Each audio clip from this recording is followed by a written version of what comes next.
మత్స్యకారుల అభివృద్ధి సంక్షేమానికి కూటమి ప్రభుత్వం పెద్దపీట వేస్తోందని కేంద్ర మంత్రి శ్రీనివాస్ వర్మ మంత్రి నిమ్మల రామానాయుడు భరోసానిచ్చారు.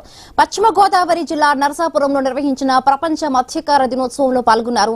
ప్రభుత్వ విప్ బొమ్మిడి నాయకర్ ఆధ్వర్యంలో ఈ కార్యక్రమం నిర్వహించారు. మత్స్య సంపద ఎగుమతి వల్ల ప్రభుత్వాలకు ఆదాయంతో పాటు లక్షలాది మందికి ఉపాధి లభిస్తోందని శ్రీనివాస వర్మ అన్నారు. మత్స్యకారులకు ఆర్థిక తోడ్పాటును కలిగించిన ఘనత కూటమి ప్రభుత్వానికే దక్కిందన్నారు మంత్రి నిమ్మల రామానాయుడు. ఎన్నికల్లో మత్స్యకారులకు ఇచ్చిన హామీలను అమలు చేశామన్నారు. రానున్న రోజుల్లో మత్స్యకార గ్రామాలలో మరిన్ని గురుకుల పాఠశాలలు ఏర్పాటు చేస్తామన్నారు. మత్స్యకారులకు వేట సామగ్రి పంపిణీ చేశారు. ఈ కార్యక్రమంలో రాజ్యసభ సభ్యుడు పాక సత్యనారాయణతో పాటు పలువురు నేతలు పాల్గొన్నారు.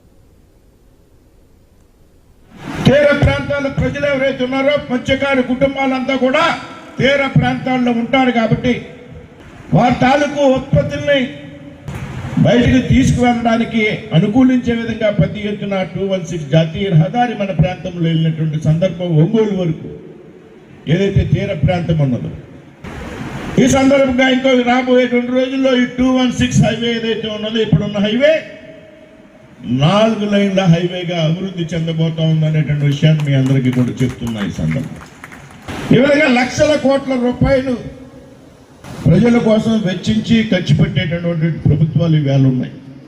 ఈ యొక్క బడుగు బలహీన వర్గాల వారికి ఆ విద్యను అందించాలనేటువంటి ఆలోచనతో మరి పెద్ద ఎత్తున ఆ రోజు ఎన్టీఆర్ దగ్గర నుంచి ఈ రోజు చంద్రబాబు నాయుడు గారి వరకు గురుకుల పాఠశాలలు కానీ రెసిడెన్షియల్ స్కూల్స్ కానీ పెద్ద ఎత్తున ఈ రాష్ట్రంలో ఏర్పాటు చేసి బడుగు బలహీన వర్గాలకి విద్యను ఒక నాణ్యమైన విద్యను అందించేటువంటి ప్రక్రియ కానీ అందులో ముఖ్యంగా ఏదైతే మత్స్యకారులకు సంబంధించి కూడా అటు శ్రీకాకుళం, విజయనగరం, విశాఖపట్నం, పశ్చిమ గోదావరి, గుంటూరు, ప్రకాశం వంటి జిల్లాల్లో కూడా మత్స్యకారులకు రెసిడెన్షియల్ స్కూల్స్ ని కూడా మరి ఏర్పాటు చేసినటువంటి ఘనత కూడా మరి యొక్క తెలుగుదేశం, జనసేన, బీజేపీ కూడా